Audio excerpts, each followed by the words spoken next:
Cleaning service tewas di tangan bosnya gara-gara utang 5 juta rupiah.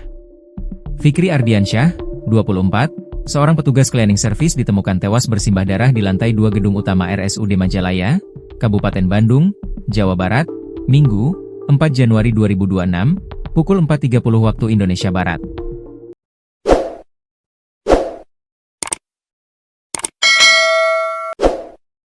Ternyata warga Kampung Kadataun, Desa Mekarpawitan, Kecamatan Paseh, Kabupaten Bandung tersebut tewas lantaran dibunuh bosnya sendiri, R alias Sa, 43. Pelaku R merupakan kepala cleaning service RSUD Majalaya.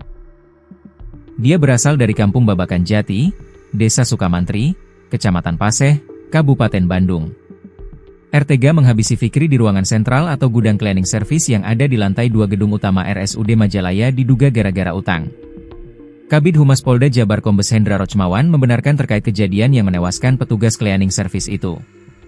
Korban ditemukan dalam keadaan meninggal dunia di sudut ruangan gudang dengan kondisi bersimbah darah, ujarnya dikutip tribunlampung.co.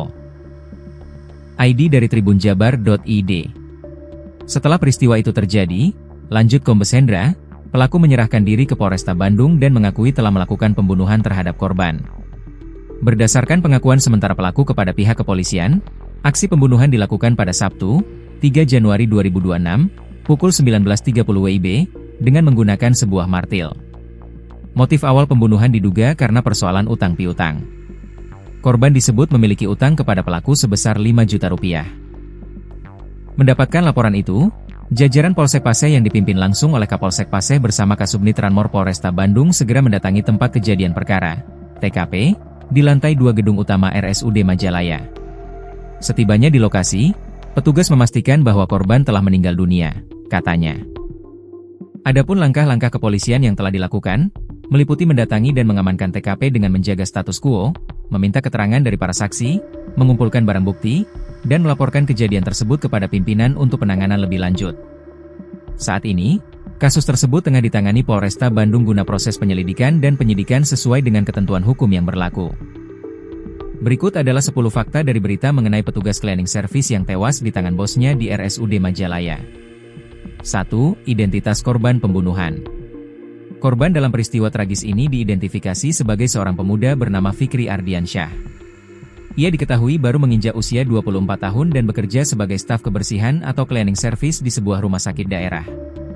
Fikri merupakan warga Kampung Kadataun, Desa Mekarpawitan, Kecamatan Paseh, Kabupaten Bandung.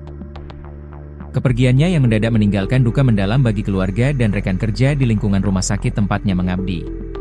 Status korban sebagai pekerja kelas bawah menjadi perhatian publik, mengingat usianya yang masih sangat produktif. Ia ditemukan tak bernyawa setelah sempat dilaporkan hilang kontak oleh pihak-pihak terdekatnya sebelum jenazahnya ditemukan. 2. Sosok pelaku adalah atasan sendiri. Pelaku pembunuhan tersebut berinisial R alias Sa yang merupakan seorang pria berusia 43 tahun. Mirisnya, pelaku bukan orang asing bagi korban, melainkan atasan langsungnya di tempat kerja. R memiliki jabatan sebagai kepala cleaning service di RSUD Majalaya, Kabupaten Bandung. Sebagai pimpinan, ia seharusnya menjadi pengayom bagi bawahannya, namun ia justru bertindak keji terhadap stafnya sendiri. Pelaku diketahui merupakan warga Kampung Babakan Jati, Desa Sukamantri, Kecamatan Paseh. Latar belakang hubungan kerja antara atasan dan bawahan ini menjadi poin penting dalam penyelidikan pihak kepolisian terkait dinamika konflik di antara mereka. 3. Lokasi penemuan jasad di rumah sakit. Jasad korban ditemukan di lingkungan tempat mereka bekerja, tepatnya di lantai 2 gedung utama RSUD Majalaya. Penemuan ini sempat menggegerkan staf rumah sakit yang sedang bertugas pada waktu subuh tersebut. Secara spesifik, titik lokasi pembunuhan berada di sebuah ruangan sentral yang juga berfungsi sebagai gudang peralatan cleaning service. Ruangan yang biasanya digunakan untuk menyimpan alat-alat kebersihan ini berubah menjadi tempat kejadian perkara yang mengerikan. Kondisi korban saat ditemukan sangat mengenaskan, di mana ia tergeletak bersimbah darah di salah satu sudut ruangan. Lokasi yang tersembunyi di dalam gudang membuat aksi pelaku tidak langsung diketahui oleh orang lain pada saat kejadian berlangsung. 4. Waktu kejadian dan penemuan mayat. Peristiwa pembunuhan ini diperkirakan terjadi pada hari Sabtu, 3 Januari 2026, sekitar pukul 19.30 waktu Indonesia Barat. Pelaku sengaja memilih waktu malam hari saat aktivitas di area gedung utama mulai berkurang atau cenderung sepi. Meski pembunuhan dilakukan pada Sabtu malam, jasad korban baru ditemukan pada hari Minggu, 4 Januari 2026, pukul 4.30 waktu Indonesia Barat. Jeda waktu beberapa jam ini memberikan kesempatan bagi pelaku untuk meninggalkan lokasi sebelum mayat ditemukan. Penemuan jasad pada waktu subuh tersebut segera dilaporkan kepada pihak keamanan rumah sakit dan dilanjutkan ke pihak kepolisian. Ketepatan waktu penemuan membantu polisi dalam mengamankan TKP dan melacak keberadaan pelaku dengan cepat. 5 motif utang piutang 5 juta rupiah. Berdasarkan hasil pemeriksaan sementara, motif utama yang memicu tindakan sadis ini adalah persoalan finansial. Terungkap bahwa terdapat masalah utang piutang yang belum terselesaikan antara korban dan pelaku. Korban, Fikri, dikabarkan memiliki utang kepada bosnya sebesar 5 juta rupiah. Jumlah tersebut diduga menjadi sumber perselisihan yang memuncak hingga membuat pelaku gelap mata dan kehilangan kontrol emosinya. Polisi masih mendalami sudah berapa lama utang tersebut terjadi dan apakah ada faktor tekanan lain selain uang. Namun, untuk saat ini, masalah piutang menjadi alasan tunggal yang disampaikan pelaku kepada penyidik. 6. Senjata yang digunakan pelaku. Dalam melancarkan aksinya, pelaku menggunakan alat tumpul yang sangat mematikan. Berdasarkan pengakuan pelaku, ia menghabisi nyawa bawahannya tersebut dengan menggunakan sebuah martil atau palu. Alat tersebut diduga dipukulkan ke bagian vital korban hingga menyebabkan luka parah dan pendarahan hebat. Penggunaan martil menunjukkan adanya unsur kekerasan fisik yang sangat brutal dalam serangan tersebut.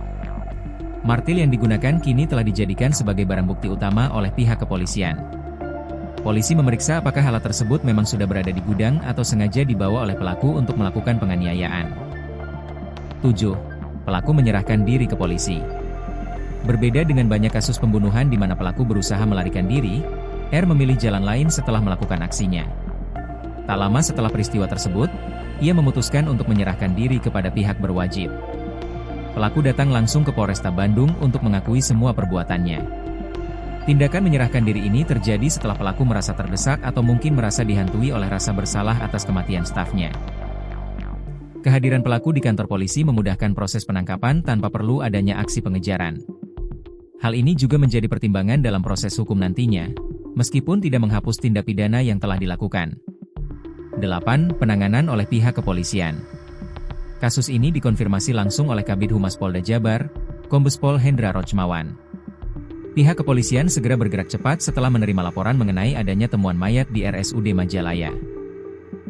Jajaran Polsek Paseh bersama unit Ranmor Polresta Bandung langsung mendatangi tempat kejadian perkara, TKP. Mereka memastikan status korban dan segera memasang garis polisi untuk menjaga status quo area gudang tersebut. Tim kepolisian juga melakukan langkah-langkah prosedural seperti meminta keterangan saksi-saksi dan mengumpulkan barang bukti tambahan. Koordinasi antar satuan dilakukan agar penyidikan berjalan transparan dan sesuai aturan hukum yang berlaku. 9. Kondisi jenazah saat ditemukan. Saat ditemukan oleh petugas, kondisi jenazah Fikri berada dalam keadaan yang sangat memprihatinkan. Ia tergeletak di sudut ruangan dengan pakaian yang sudah dipenuhi oleh darah yang mengering. Darah yang bersimbah di lantai gudang menunjukkan bahwa korban mengalami luka terbuka yang cukup serius akibat hantaman benda tumpul. Hal ini sinkron dengan keterangan penggunaan martil sebagai senjata oleh pelaku. Tim medis dan tim identifikasi melakukan pemeriksaan awal sebelum jenazah dievakuasi untuk keperluan autopsi. Kondisi di TKP memberikan gambaran betapa kerasnya penganiayaan yang dialami korban sebelum akhirnya menghembuskan napas terakhir. 10. Status hukum dan penyelidikan lanjutan. Saat ini, kasus pembunuhan tersebut sepenuhnya ditangani oleh Polresta Bandung. Pelaku tengah menjalani proses pemeriksaan intensif untuk melengkapi berkas perkara penyelidikan dan penyidikan. Pelaku terancam dijerat dengan pasal pembunuhan dalam Kitab Undang-Undang Hukum Pidana, KUHP. Mengingat motif dan cara yang digunakan, polisi akan menentukan apakah tindakan ini termasuk pembunuhan berencana atau penganiayaan yang menyebabkan kematian. Pihak kepolisian berkomitmen untuk menuntaskan kasus ini secara adil sesuai dengan ketentuan hukum yang berlaku di Indonesia. Keluarga korban berharap agar pelaku mendapatkan hukuman yang setimpal dengan hilangnya nyawa Fikri.